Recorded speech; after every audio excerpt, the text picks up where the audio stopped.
did you get a permission slip?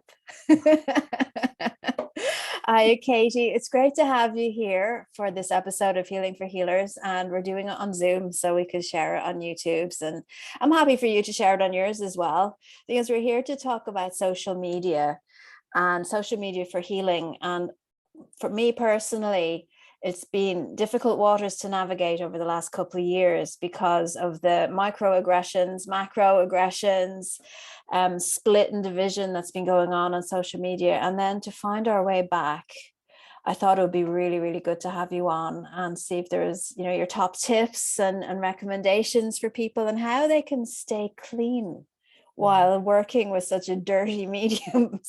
Isn't it? But it is. I mean, I think this is one of the things that we've almost like people don't realize is it's the town square. So in the same way where you collect hundreds and thousands and tens of thousands of millions of people, there's going to be this insane amount of diversity of thoughts. And then, when we get into then how the algorithms work, and it's a busy old space for us to have to navigate when we're using it every day in our businesses. It really is. And I think one of my things is that we shouldn't really be on it every day. I think that's one of nice one. We all need to sort of figure out, because it's just taken over and taking us away from our focus.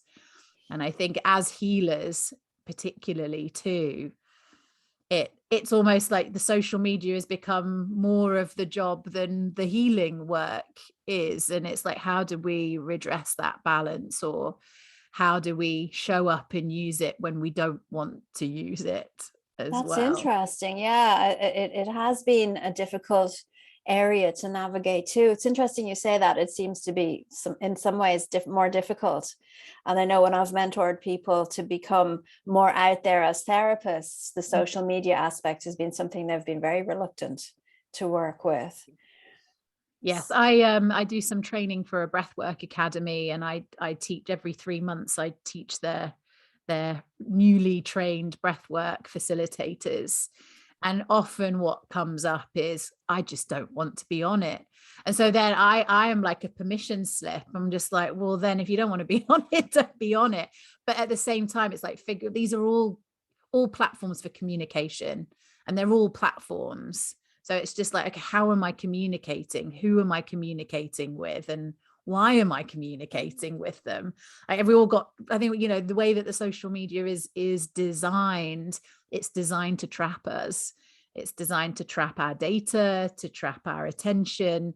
And they're using a lot of mechanisms, and they're throwing a lot of sneaky stuff at us to get us on there for as long as possible, as often as possible. So I almost feel there's my slight rebel in me is like, okay, you've got your algorithms in your system. Like, how do we show up on here with our own system and in our own way, and still use it as a tool, but not have it use us?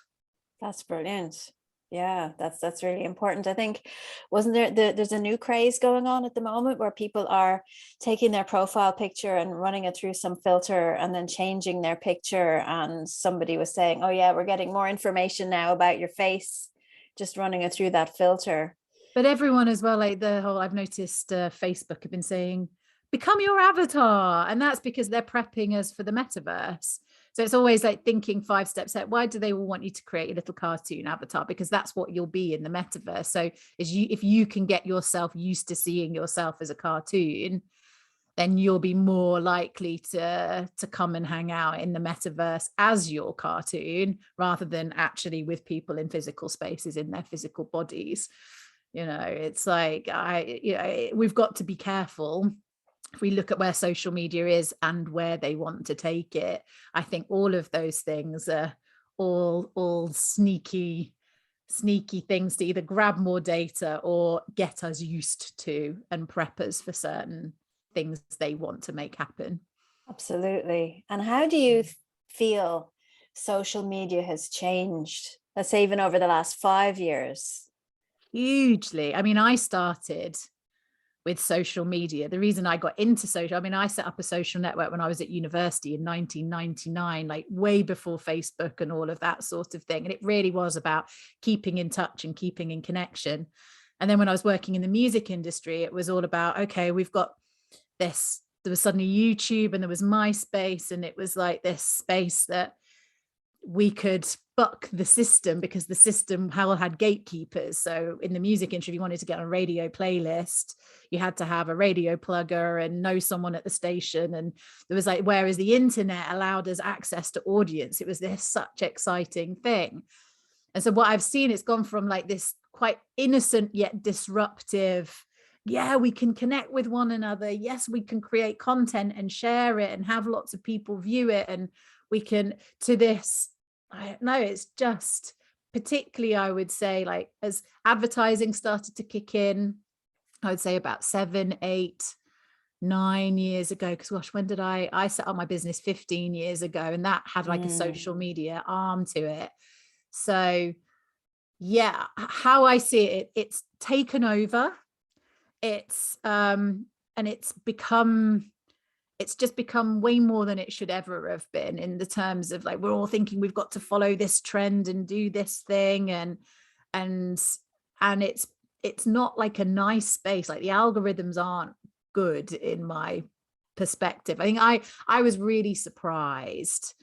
I was always quite innocent around it, in the fact that it was this amazing tool, and I was seeing people do amazing things through being able to use social media.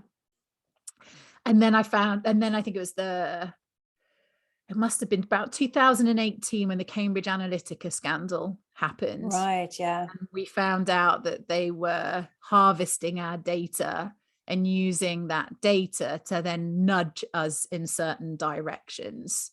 And I think this is where this change started to come in around 2017, 2018, as they figured out what could be done with that kind of technology, as surveillance capitalism started to really kick in with these predictive models and all the advertising in the back end.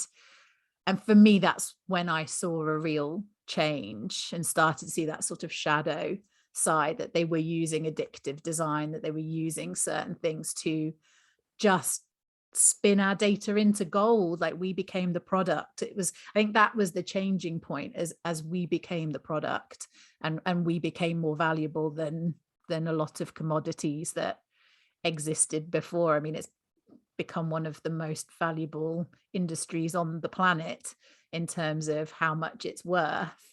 You just got to think it wasn't that. It's only been in the last 10, that's only happened in 10 years. And yeah, so I think that's where it really started to change.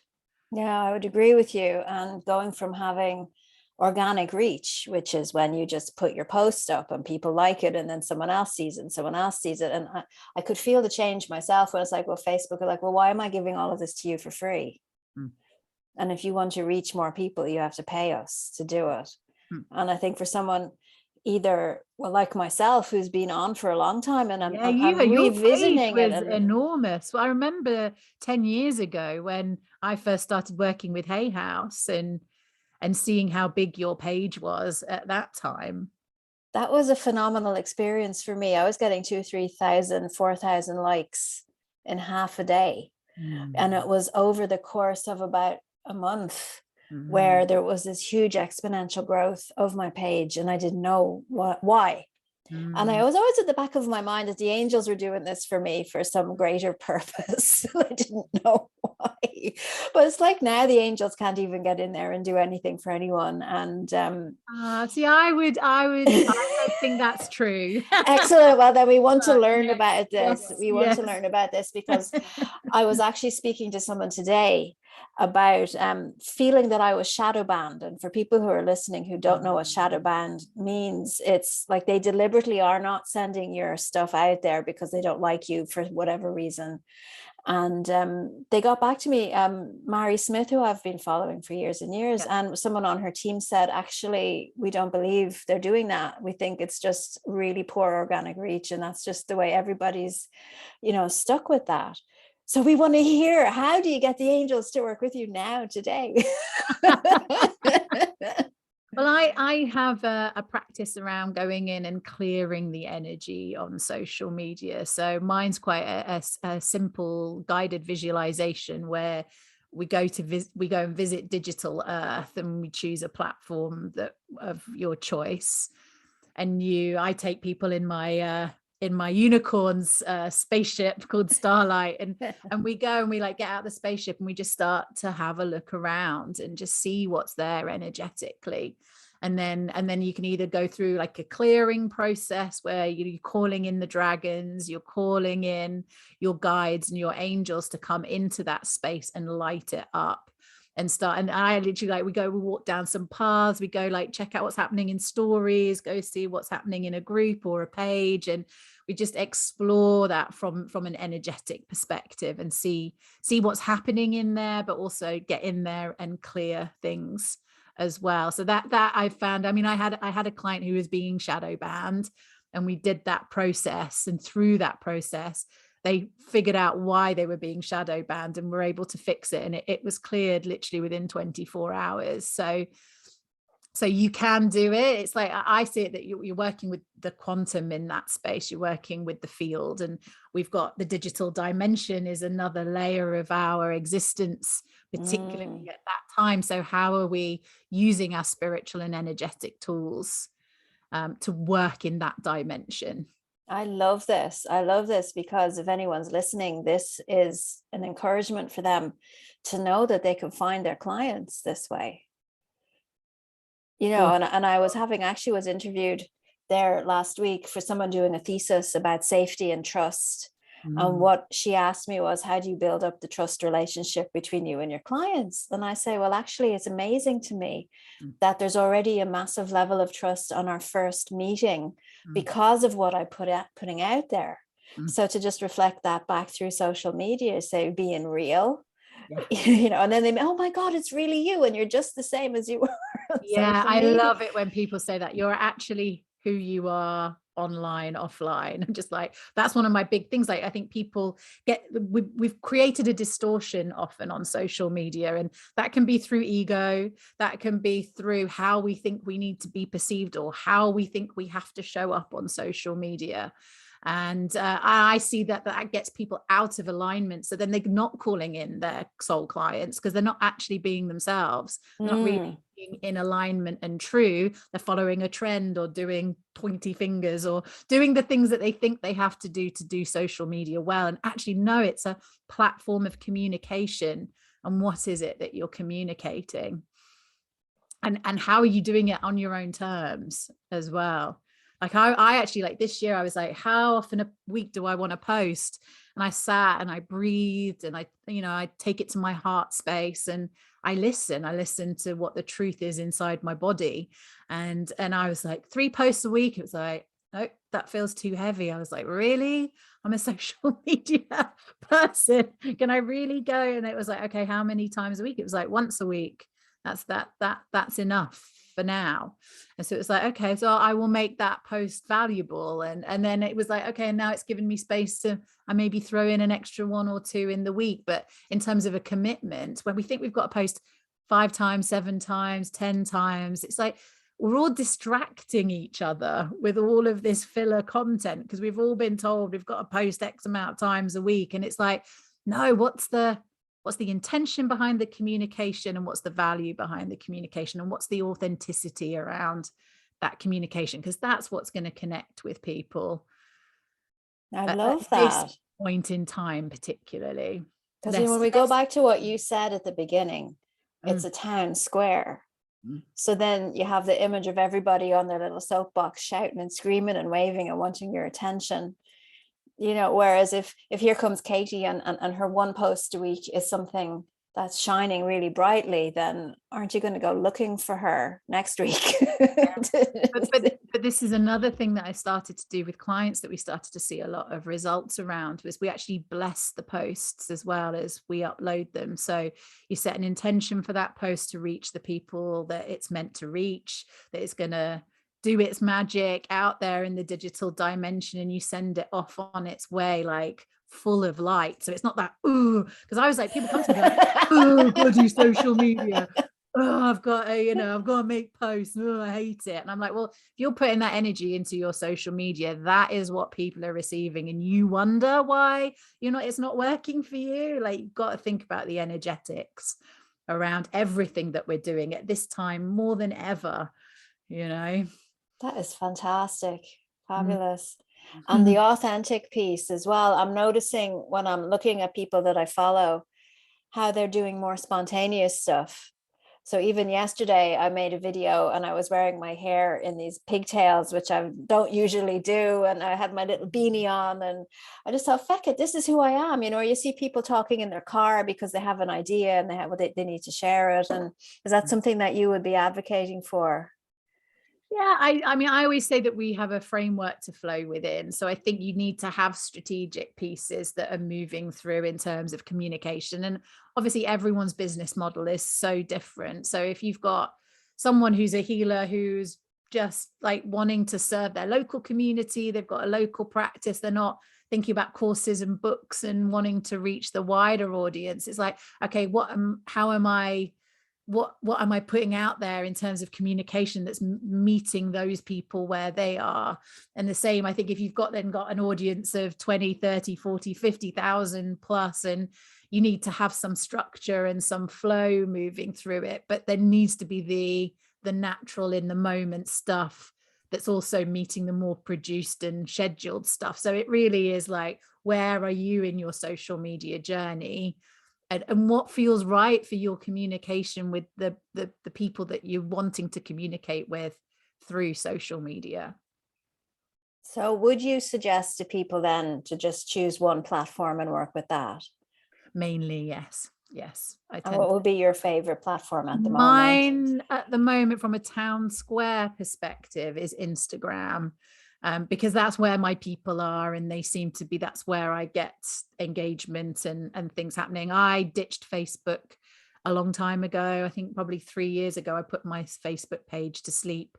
I've had to reawaken it if I want to do some adverts or bits and bobs. But I was like, yeah, I'm not, Facebook is not, I did my own energy scanning. And when I was in Facebook, I was seeing like cobwebs and dark patches. And when I was in Instagram, I was seeing like rainbow light and connection, and it was busy. And there was lots of people that I actually wanted to talk to there about my work. So I like tuned in, and it's like, and I will play with others. Like I'm playing with Substack, as we've spoken about in the past and connected over.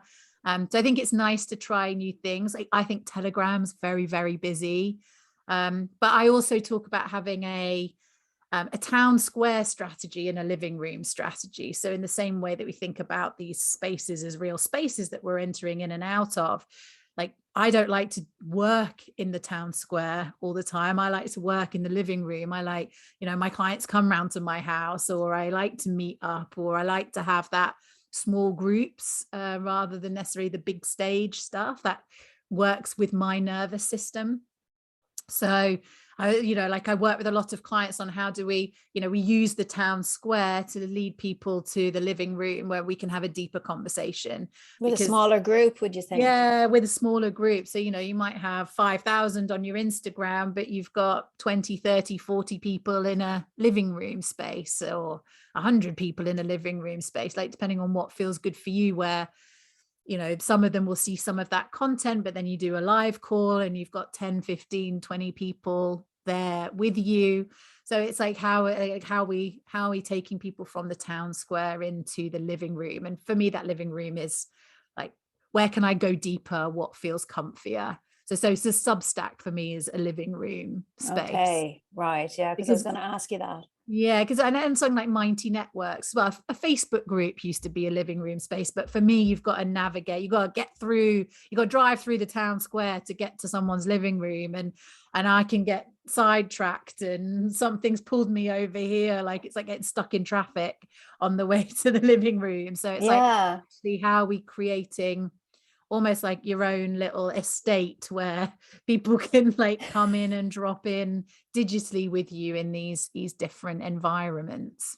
That's interesting you say that, because I've found with my group was getting quite big, and you go in there, but it was like those little the cobwebs, or what is it, those things in the cowboy movies, just the rolling bushes just Oh go through, and yeah, there's just yeah. nobody there. Tumbleweed, yeah. Tumbleweed, yeah, but yet there's like 2,000 people or members, but you put up a post and it didn't go anywhere. So I've actually set up on Slack. I don't know if you ever use that.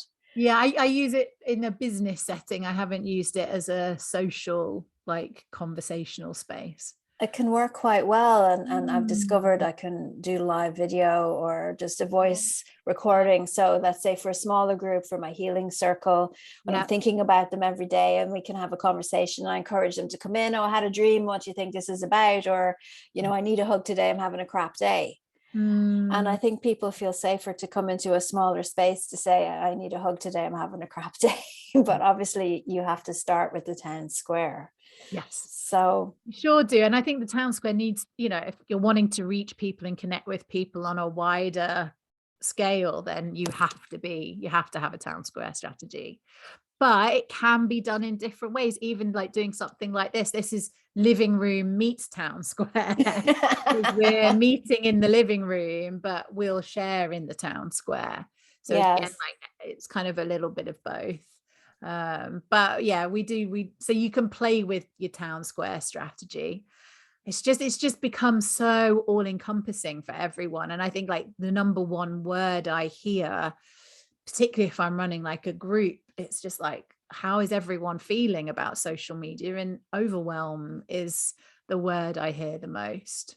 Yeah, definitely. I mean, all I'm hearing in the back of my mind is, what about TikTok? What about TikTok? And it's like, oh my Yeah. God, that's like a minefield. I mean, yeah, and it's funny, Gary V, who's like a marketing guy, was like, yeah, with TikTok's been big for 2 years. It's got a 3-year window. Unless you get involved now, you're not, you're going to have missed your chance. And I'm like, pass me by. I have so many clients that are like, what about TikTok?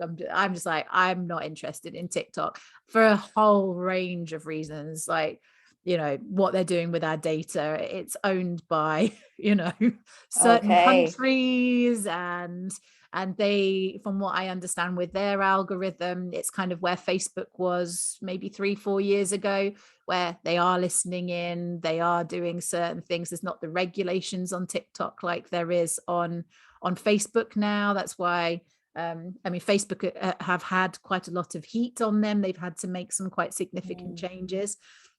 And TikTok are still where Facebook were, in sort of, I think, that unethical taking and using of our data.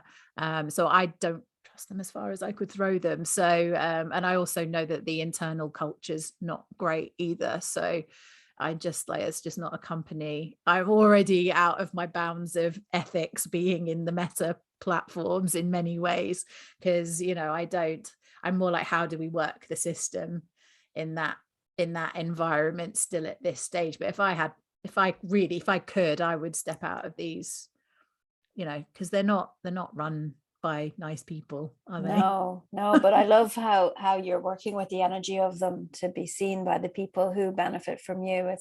Yes. It's And like you're the flower and let the bees come to find you. yes.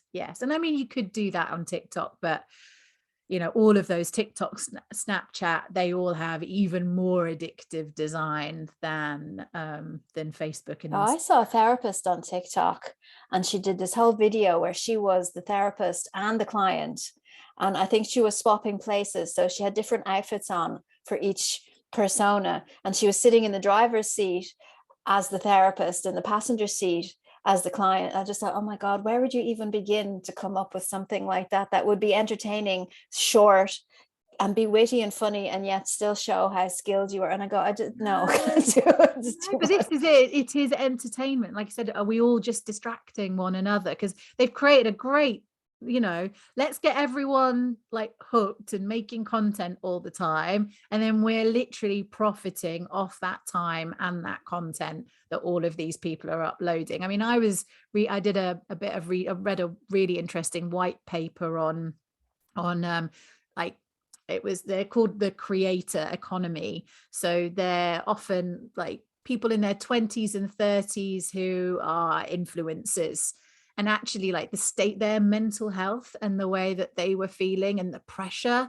that they were under. They were literally like waking up at 6 o'clock in the morning to, think about the scripts, the outfits, the this, the that, and scared to even, like, they're thinking they've got to post 2 or 3 TikToks a day. And so they're Wow. scared of missing one, so that the algorithm changes, because then they lose product placement, they lose income, they lose this. And the pressure that these younger people are under to perform for these platforms, it's sort of sold as you're living the dream if you become an influencer. But I think it was something like 87% said it had made them feel unhappy. I'm not surprised. I remember actually my daughter, who was about 10 or 11 at the time, told me, she's 12, that she was very disappointed her favorite show on Netflix was cancelled, because what they're going to do instead is take all the TikTok influencers and put them in a house together. But she actually started watching that and said that they don't know what to do, because they can't deal with a long film. They can do the short, snappy film, but they can't sustain it for more than like a few seconds.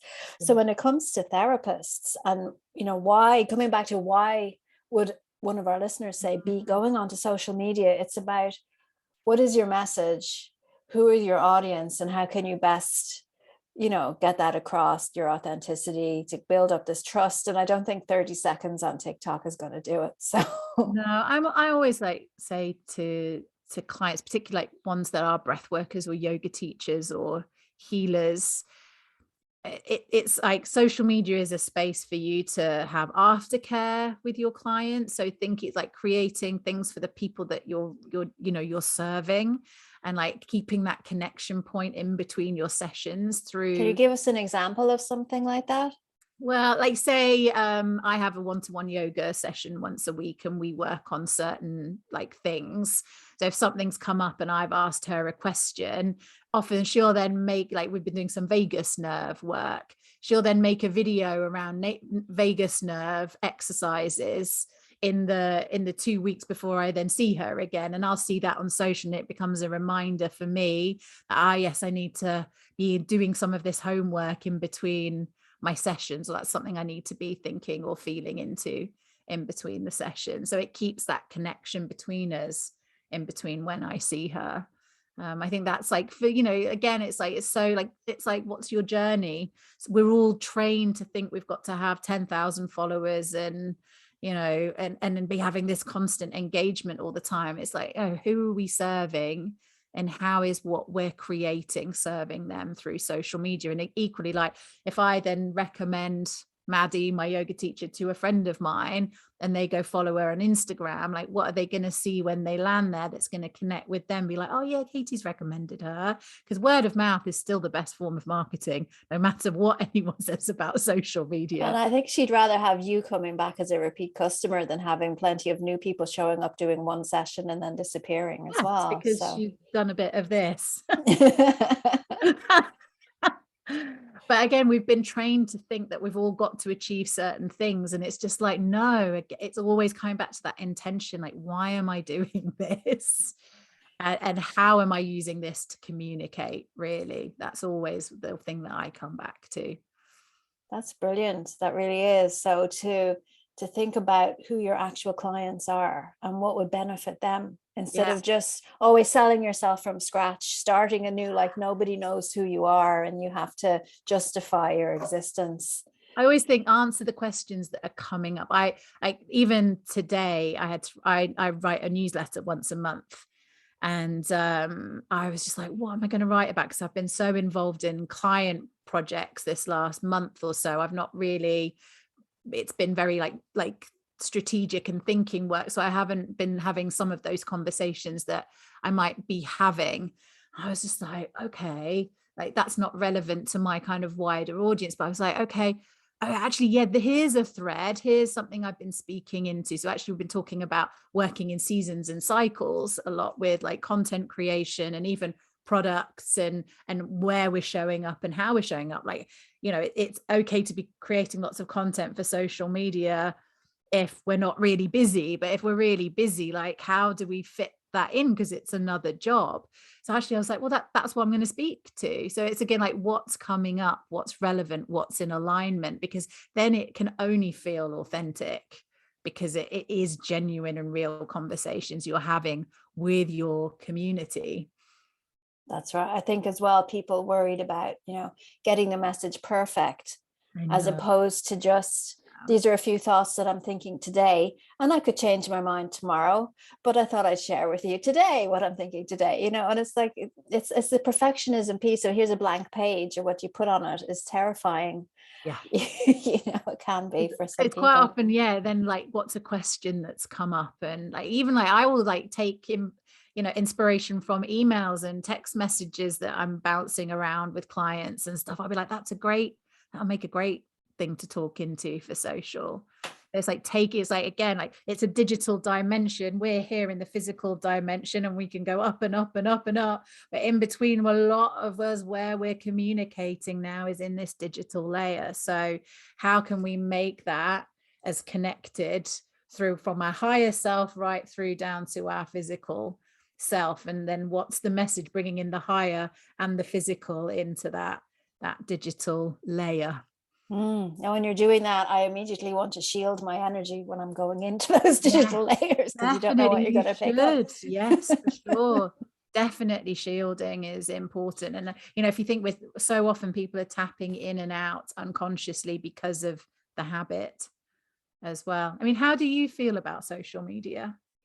At the moment, I'm very different feeling from it.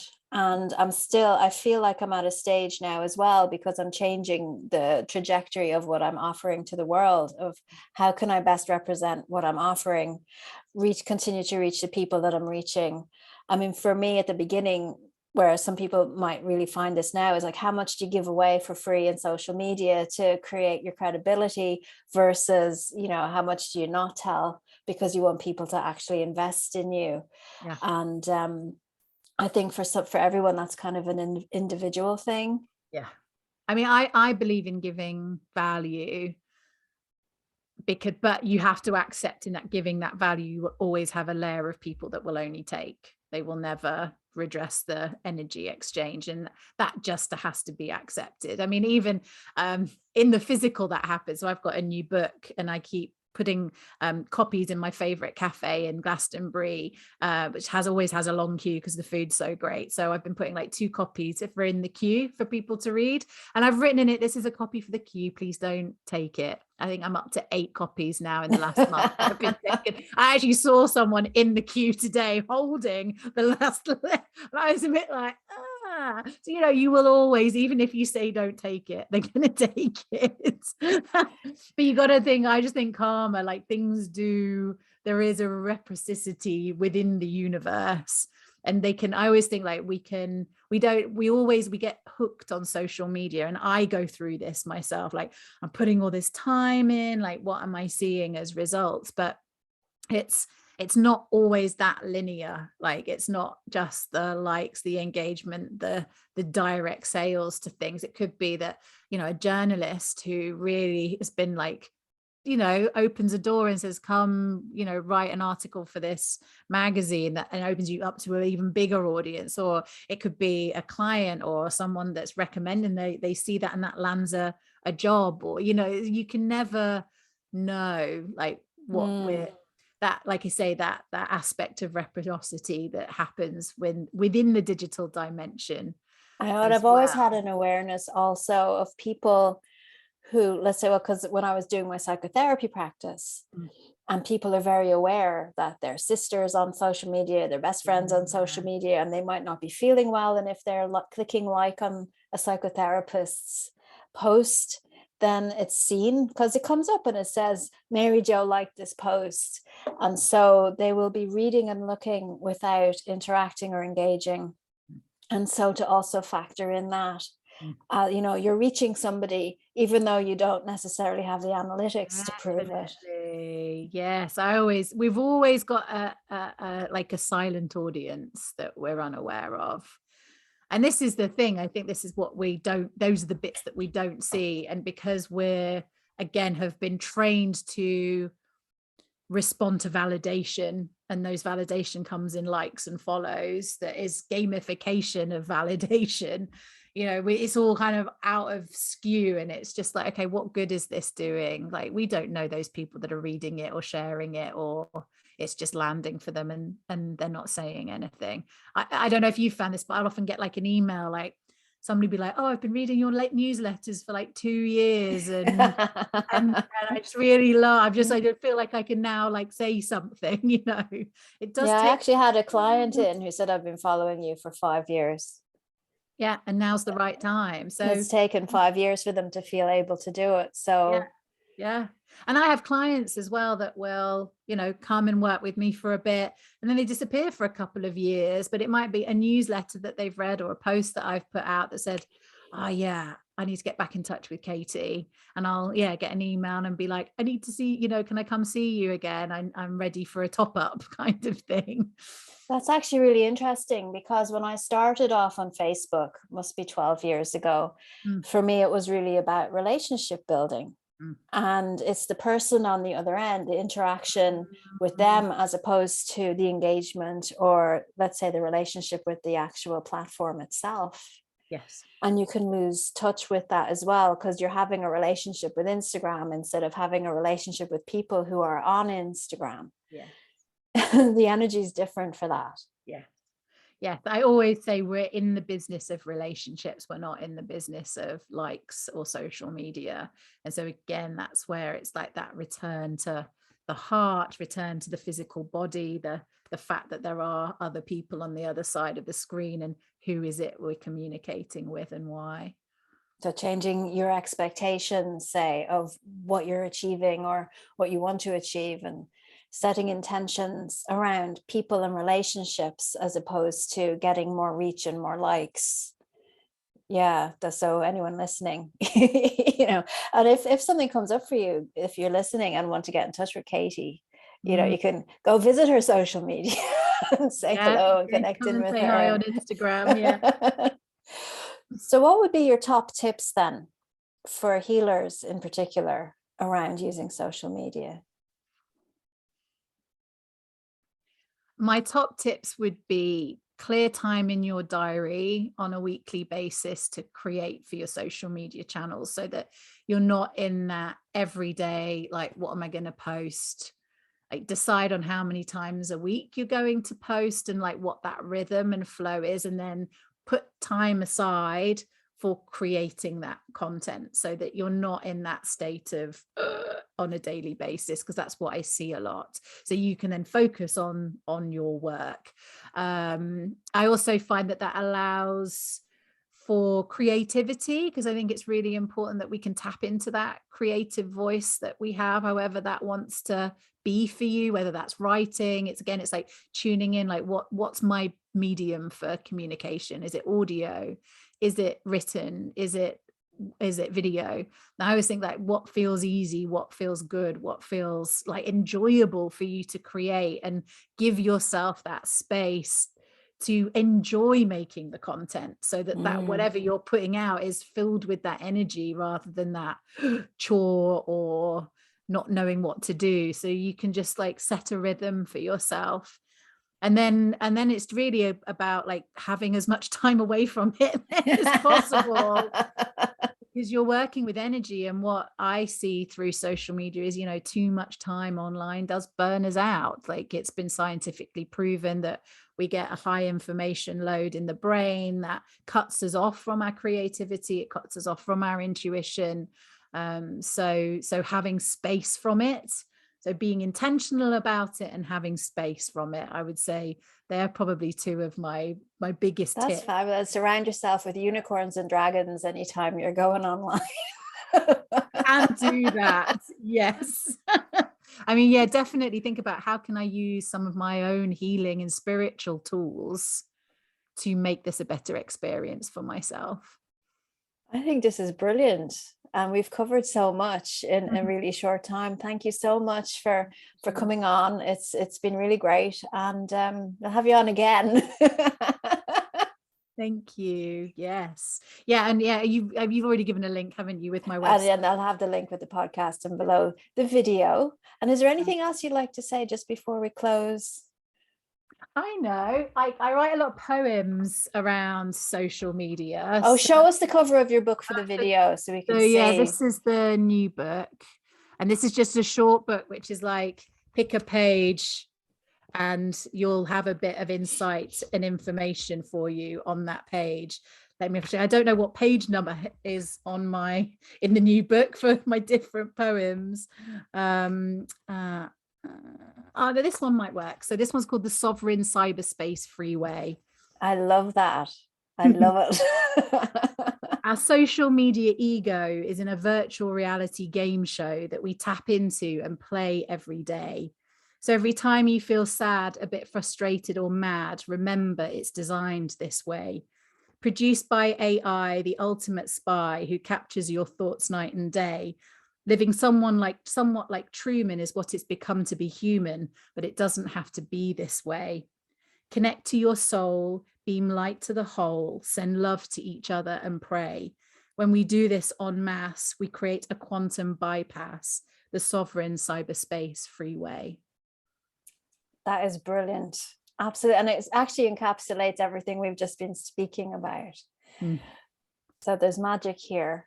There really is. Like, if I can give anybody, like, it is the most amazing thing. We can do amazing things with it, but we have to be sovereign about it. And we have to hold those boundaries and have that intention. Yeah. Absolutely. Yeah. Well, thank you so much. That was great. So where's the stop recording button? Here we go.